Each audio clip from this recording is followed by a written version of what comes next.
tangan saya. Pernah nggak Bapak Ibu bertanya,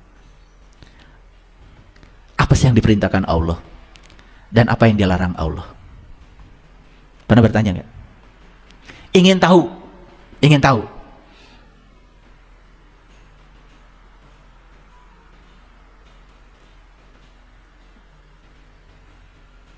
Pernah ada keinginan bertanya seperti itu?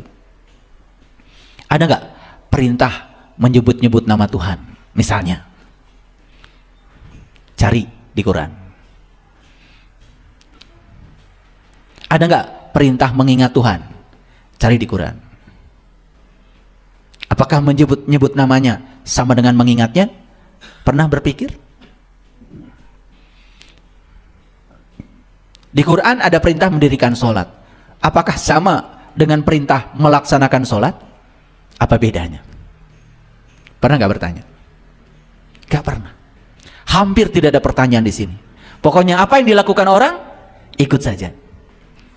Bertahun-tahun kita melakukannya, walaupun kita tidak merasakan apa-apa, kita tetap melakukannya. Dan lama-kelamaan itu dianggap seakan-akan perintah Tuhan. Padahal kalau Tuhan mau bicara, loh aku tidak memerintahkan itu. Periksa lagi semuanya. Saya tidak mau menyebut satu silahkan periksa lagi semuanya. Pertanyakan semuanya. 2. Karakter religius itu bersemangat mengikuti kajian ajaran agama. Nih, contoh religius. Semangat mengikuti kajian agama. Religius ini. 3. Aktif dalam kegiatan keagamaan. Religius. Saya tidak ragukan lagi. Peringatan Maulid, peringatan Isra Mi'raj, hari-hari besar agama, tahun baru Hijriah, tahun baru Islam, wah semua rame. Pawai obor dan lain sebagainya. Itu religius. Menghargai simbol-simbol keagamaan. Religius. Sampai rumah pun simbol-simbol keagamaan tidak pernah lepas. Religius. Ini yang diteliti indikatornya. Akrab dengan kitab suci. Akrab? Alhamdulillah, akrab. Tiap hari dibaca. Tiap tahun tamat. Tapi orang bodoh itu seperti sendok. Sendok itu walaupun dekat dengan makanan enak, dia yang paling dekat dengan makanan enak, tapi dia yang tidak pernah merasakan enaknya makanan. Saya cuma khawatir saja, dekat dan akrab dengan kitab suci, tetapi kita tidak mengerti rasanya kitab suci.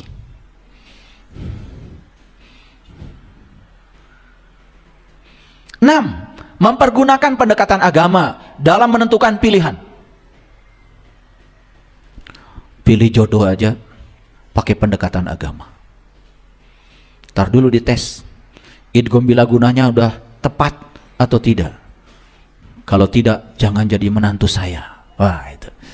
Jadi pendekatan agama dalam segala aktivitas. Untuk pilihan-pilihan hidup pun menggunakan pendekatan agama. Keren itu, luar biasa. Jangan bangga dulu. Ajaran agama dijadikan sebagai sumber pengembangan ide. Ini 6 karakter sikap religius yang diteliti oleh Pew Research Center. Saya kira semua yang 7 ini sudah sangat luar biasa bagi Bapak Ibu. Betul? Saya yakin di tiap tasnya itu sudah ada Quran. Ya toh? Iya. Mahasiswa saya juga setiap hari pada baca Quran. Iya.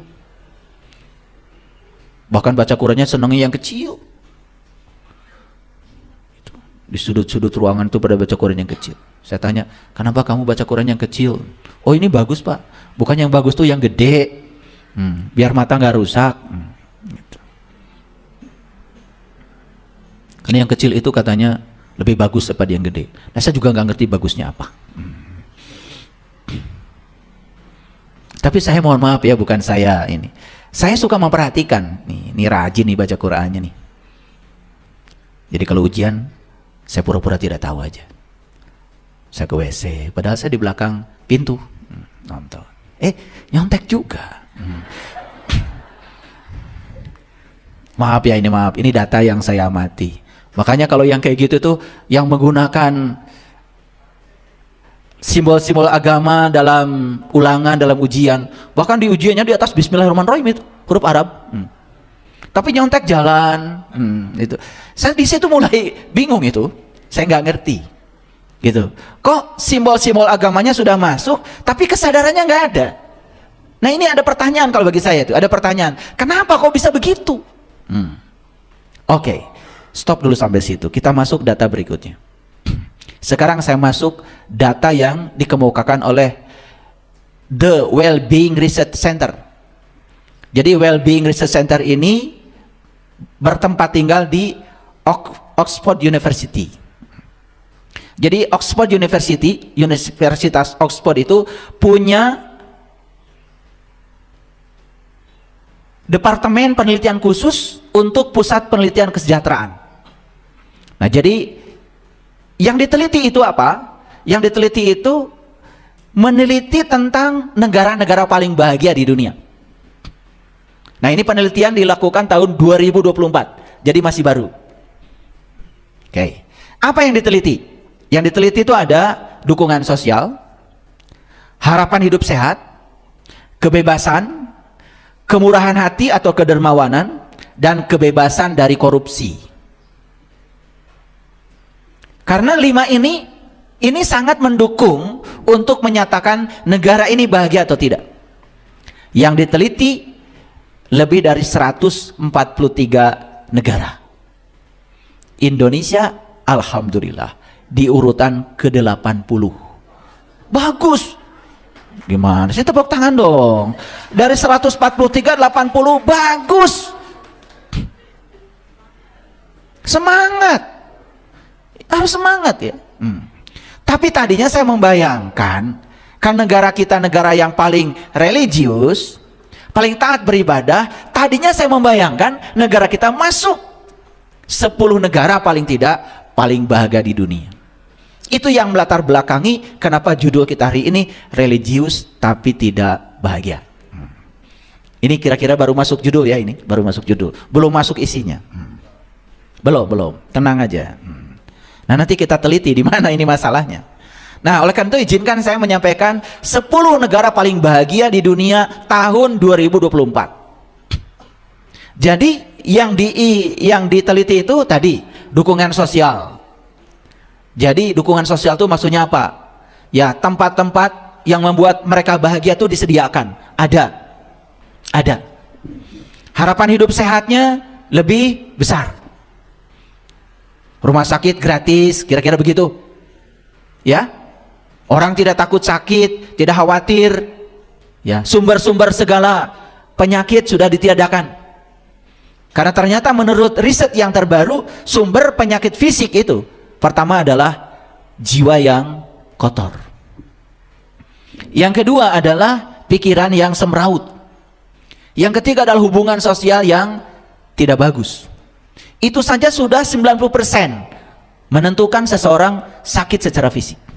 Oleh karena itu orang-orang yang sakit itu harus diperiksa jiwanya seperti apa, mentalnya seperti apa, hubungan sosialnya seperti apa. Itu sumber penyakit.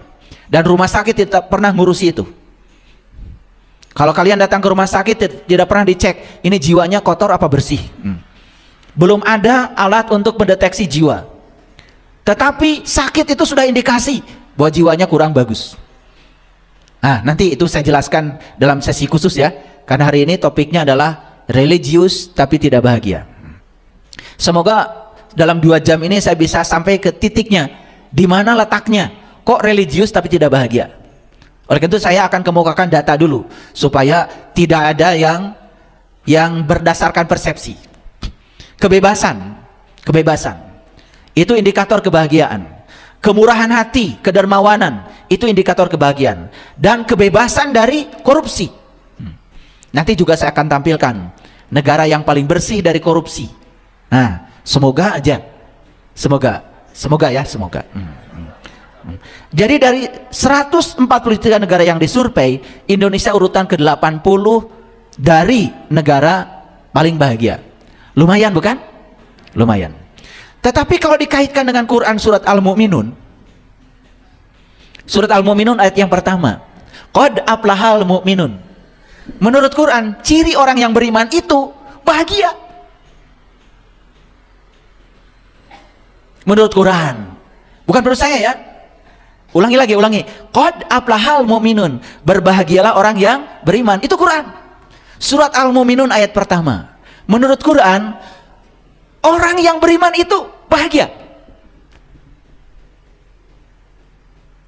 Memang di Quran tidak ada pernyataan religiusitas berbanding lurus dengan kebahagiaan. Tapi orang yang beriman dijamin oleh Allah bahagia. Satu analisis saya, jangan-jangan religiusitas itu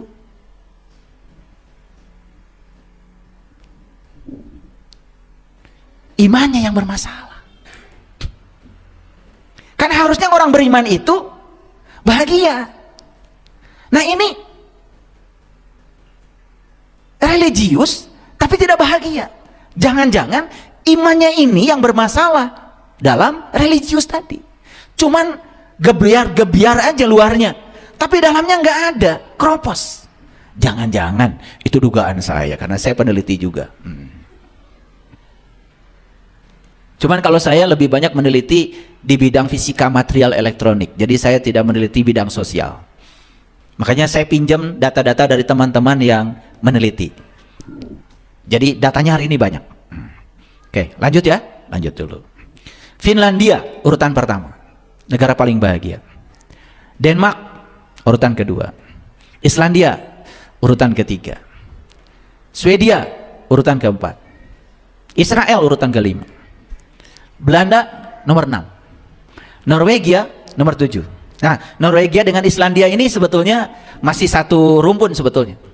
Saya pernah ke sana. Saya pernah ke Islandia, ke Norwegia, pernah ke sana. Jadi saya memperhatikan beberapa hari di Islandia itu apa ya? Saya ingin tahu orang bahagia itu seperti apa. Di sana itu suara-suara aja, suara-suara gitu, keributan-keributan, suara speaker apa-apa di sana tuh hampir tidak ada. Pokoknya hening aja kalau ke Islandia. Ada yang pernah ke Islandia? Oh, saya doakan ya. Pokoknya saya pasti ke sana bilang begitu. Ya, jangan uang dari mana? Jangan. Itu sudah calon orang miskin itu ya. Nggak boleh lagi ya. Jadi saya doakan kalian semua bisa berkunjung ke negara-negara paling bahagia. Ya, bilang saya pasti ke sana. Gitu. Ya, jangan lihat saldomu. Lihat saldo Allah. Saldo Allah itu tanpa batas. Makanya banyak yang datang sama saya. Ya, kok saya katanya membangun nggak berhenti-berhenti. Apalagi untuk fasilitas umum, untuk orang banyak. Nggak berhenti saya membangun dari dulu. Ditanya, Bapak tuh gimana ya saldonya? Oh, jangan lihat saldo saya. Saya tidak pernah lihat. Saya aja nggak pernah lihat saldo saya. Saya lihat saldo Allah tanpa batas. Nanti saya kasih ilmunya ya. Saya kasih ilmunya. Makanya baca dulu Hidup Menakjubkan, buku saya. Hidup Menakjubkan. Baca dulu itu, baca dulu. Nanti ada caranya, ada workshopnya. Kalau sudah baca buku itu nanti ada workshopnya. Iklan dulu ada yang lewat. Biasa di TV aja suka ada yang lewat kan? Nomor 8 Luxembourg. Nomor 9 Swiss. Nomor 10 Australia. Ini 10 negara yang paling bahagia tahun 2024. Yang saya kagum, dari tahun 2020 sampai 2024, Finlandia ini selalu nomor 1. Nah, kita coba belajar dari Finlandia. Apa sih yang bisa kita potret dari sana? Warganya puas dengan kehidupan dan menjaga kualitas hidup yang positif. Itu salah satu karakter warga Finlandia, puas dengan kehidupan. Jangan-jangan ini yang disebut Quran dengan syukur. Jangan-jangan itu. Cuma mereka kan tidak mungkin menyebut kata syukur ya. Gak ngerti bahasa Arab mereka. Jangan-jangan kalau menurut terminologi kita itu yang namanya syukur itu, ya, syukur. Makanya syukur itu, perhatikan saya, jangan hanya terhadap yang sudah dan sedang. Coba belajar bersyukur terhadap yang belum. Makanya harus belajar hukum akibat sebab. Jangan selalu belajar hukum sebab akibat. Harus lebih inovatif lagi berpikirnya. Belajar hukum akibat sebab. Selama ini kita menyatakan bahagia itu adalah akibat. Sekarang bahagia jadikan sebagai akibat. Ada akibat sebab, ada sebab akibat. Kalau sebab akibat gini, kalau saya menciptakan sebab ini, maka akibatnya saya akan bahagia. Nah sekarang, bahagianya jadi sebab. Bukan sebagai akibat. Daripada saya akan bahagia kalau teman datang, berarti sebabnya teman datang, bahagianya akibat. Kan itu selama ini yang terjadi. Coba sekarang, bahagianya jadi sebab. Bahagia aja dulu. Bahagia aja dulu. Walaupun teman belum datang. Apa yang terjadi? Teman pasti datang, dan datangnya teman itu pasti membawa kebahagiaan. Orang yang bahagia akan menarik kebahagiaan. Like attracts like. Itu hukum tarik menarik. Tapi kalau saya akan bahagia kalau teman datang, berarti saat menyatakan itu kita belum bahagia. Ulangi. Saya akan bahagia kalau teman datang. Saat mengatakan itu sudah bahagia belum? Belum. Berarti saat kita menyatakan itu kita dalam keadaan tidak bahagia. Saya percaya ketidakbahagiaan akan menarik ketidakbahagiaan. Makanya kalaupun teman datang pasti pinjam uang, pasti curhat yang buruk-buruk, pasti ya, pasti. Nah itu, jadi kalau teman datang tiba-tiba curhat yang buruk-buruk, itu karena salah. Coba sekarang kita ciptakan akibat sebab. Jadi bahagia itu menjadi sebab. Kalau bahagia menjadi sebab, akibat yang akan datang itu semua yang membahagiakan. Kelihatan ini dianggap sepele bagi orang yang tidak tahu, tapi bagi saya sudah saya praktekkan dalam hidup saya, ini luar biasa. Ini yang membuat hidup berkelimpahan. Makanya belajar untuk bersyukur terhadap yang akan. Gimana caranya? Ini. Belum pergi ke Islandia kan? Nah. Tetapi sudah bersyukur. Seakan-akan sudah ada di Islandia. Sudah jalan-jalan di Islandia, foto-foto di Islandia. Walaupun baru lihat peta Islandia dari YouTube. Tapi seakan-akan sudah di sana. Itu sudah doa yang luar biasa. Dan pasti Bapak Ibu akan ada di sana. Nah ini lompatan ilmu baru ini. Makanya orang yang berada di tiga dimensi hidupnya, ruang dan waktu, maka dia akan terjebak oleh hukum sebab akibat. Orang yang sudah masuk dimensi kelima, dimensi energi, maka dia akan bisa menciptakan akibat sebab. Nah itu salah satu ciri orang Finlandia. Warganya puas dengan kehidupan dan menjaga kualitas hidup yang positif. Puas dengan kehidupan berarti sudah menerima. Apapun yang terjadi sudah menerima. Menerima kehidupan apa adanya dan puas. Berarti pikirannya sudah beres. Karena pikiranlah sumber penderitaan. Kalau pikiran membawa kita ke masa depan akan cemas dan khawatir. Pikiran bawa kita ke masa lalu, kita akan selalu sedih. Makanya kenapa di Quran ada perintah la takhaf wa la tahzan. Jangan takut, jangan sedih. Cuman penjelasan tentang jangan takut, jangan sedih selama ini tidak dikaitkan dengan hasil riset saintifik. Makanya saya jelaskan ya, kenapa di Quran ada kata-kata jangan takut, jangan sedih.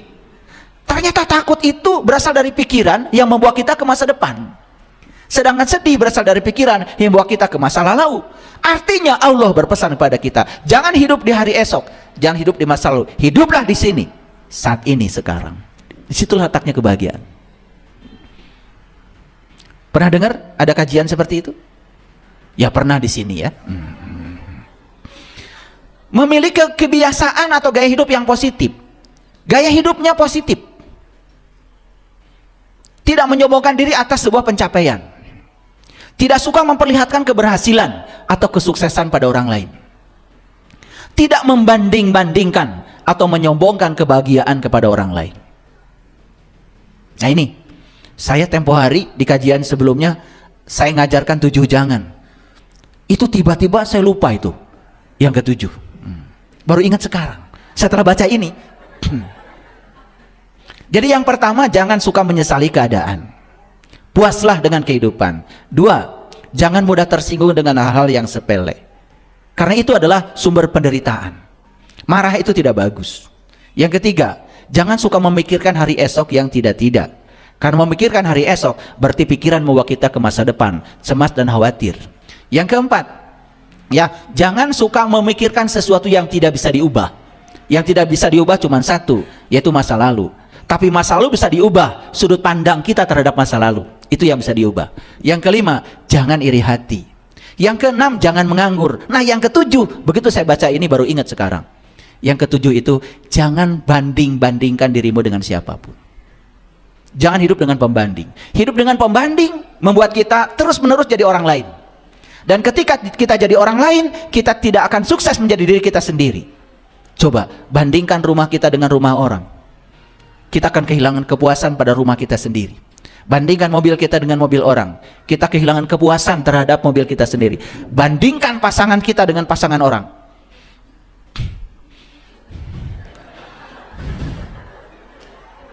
bahaya sekali. Padahal pasangan kita itu yang terbaik, pilihan semesta. Betul nggak? Iya. Cuman karena mikirkan yang tidak ada, lalu melupakan yang ada. Itu sangat berbahaya. Itu sumber penderitaan. Ya, semua orang yang ingin bercerai itu karena hidup dengan pembanding. Hati-hati itu. Ya, tidak akan pernah menjadi diri sendiri. Ya, makanya belajar menerima dan menghargai perbedaan. Di mana belajar pertama? Di rumah dengan pasangan. Itu dulu. Kalau dengan pasangan sudah sukses, baru belajar menerima dan menghargai perbedaan dengan tetangga. Nanti kita pun bisa akan toleran pada semua orang. Belajar menerima dan menghargai perbedaan dengan semua orang. Jadi ternyata sumber kebahagiaan orang Finlandia itu tidak membanding-bandingkan. Tidak menyombongkan kebahagiaan pada orang lain. Makanya ada kata-kata bijak. Jangan cerita uang banyak sama orang yang tidak punya uang. Jangan cerita kesehatan pada orang yang sakit. Itu kan diajarkan kita untuk belajar timbang rasa. Ya, lanjut dulu, ini agak banyak nih hari ini. Orang Finlandia itu sangat menjaga dan menghargai alam. Ternyata alam itu menjadi sumber utama kebahagiaan. Makanya kalau di komunitas kami di BSI ini, pergi ke alam itu rutin. Saya ajak selalu pergi ke alam. Meditasi di alam. Karena apa? Kita dengan alam itu sejenis loh. Sejenis kita dengan alam itu. Ya? Semua unsur-unsur yang ada di alam itu, semua unsur-unsur yang ada dalam diri kita. Makanya mendekatkan diri pada alam, itu menyadari bahwa kita dengan alam itu sejenis. Sehingga timbul yang namanya ulas asih. Hal ini terbukti dengan Finlandia yang menjadi negara paling hijau dan ramah lingkungan. Ikut melakukan dekarbonisasi pemanas rumah tangga. Jadi, untuk menjadi negara bahagia itu ternyata tidak cukup. Apalagi hanya menjalankan aktivitas rutin sehari-hari. Apalagi yang dijalankan tidak mengerti. Sampai ikut dekarbonisasi. Nah, ini bahasanya agak saintifik, harus saya jelaskan. Gini, saya kasih tahu. Kenapa terjadi La Nina, El Nino? Ya. Sebetulnya, ya, perubahan iklim di dunia ini sekarang akibat dari pemanasan global. Apa yang disebut dengan pemanasan global? Ini pelajaran SD ya, supaya ngerti. Sinar matahari itu datang ke bumi, oleh bumi dipantulkan ke atas. Nah, saat dipantulkan di permukaan bumi ini sudah banyak penghalang. Apa penghalangnya? Penghalangnya itu adalah hasil polusi dari berbagai macam aktivitas manusia. Sehingga di sini ada penghalang.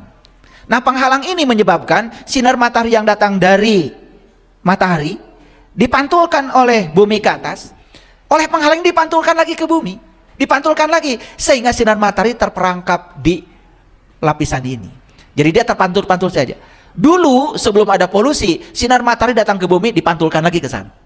Lepas ke atas. Sehingga suhu bumi dulu bisa dikontrol. Akibatnya suhu di permukaan bumi meningkat.